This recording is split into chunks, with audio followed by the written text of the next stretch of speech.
La bande de Gaza que se trouvait cet été l'unité de combat Givati. 3 de ses officiers ayant participé à l'opération Bordure Protectrice viennent de se donner la mort en l'espace de quelques semaines. Phénomène suffisamment inquiétant pour susciter une réaction de l'état-major qui organise un soutien psychologique aux soldats qui rentrent du combat. Reportage Maël Benoliel.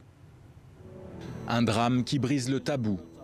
3 soldats de la même unité combattante de Tsahal, celle de Givati, ont mis fin à leur jour. Leur arme de service aurait été retrouvée à proximité de leur corps sans vie. Ces 3 soldats avaient participé à la dernière opération militaire dans la bande de Gaza. Pour ce psychiatre et ancien responsable de la santé mentale dans Tsahal, ces suicides ne seraient pas liés a priori à leur participation à Bordure Protectrice.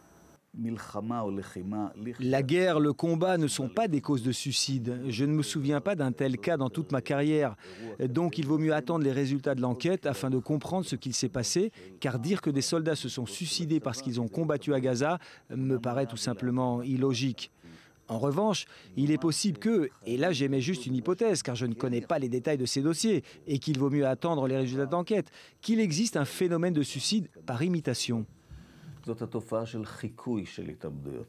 Un effet domino, un premier suicide provoquerait les 2 suivants. Une première piste pour tenter d'expliquer le geste de ces 3 soldats.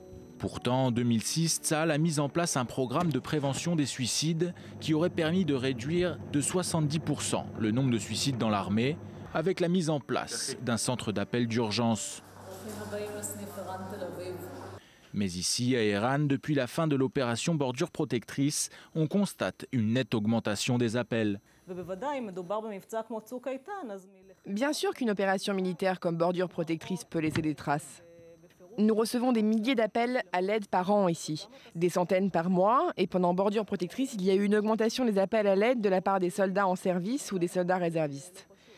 Il y a par exemple ce soldat réserviste qui nous a confié qu'il a été 30 jours à Nahal Oz et que depuis qu'il est rentré, il n'arrive plus à dormir la nuit, sans se réveiller au moins 2 fois, qu'il fait toutes les nuits des cauchemars, qu'il a des nausées, un manque d'appétit, qu'il se sent déconnecté de sa vie et que sa femme ne le reconnaît plus.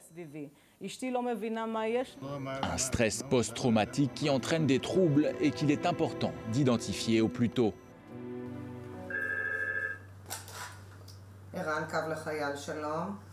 Malgré l'existence d'associations comme Eran et les nombreux efforts de Tsahal pour tenter de prévenir et d'éviter le passage à l'acte, le suicide constitue pourtant la première cause de mortalité chez les soldats de l'armée israélienne en dehors des périodes d'opérations militaires ou de guerre.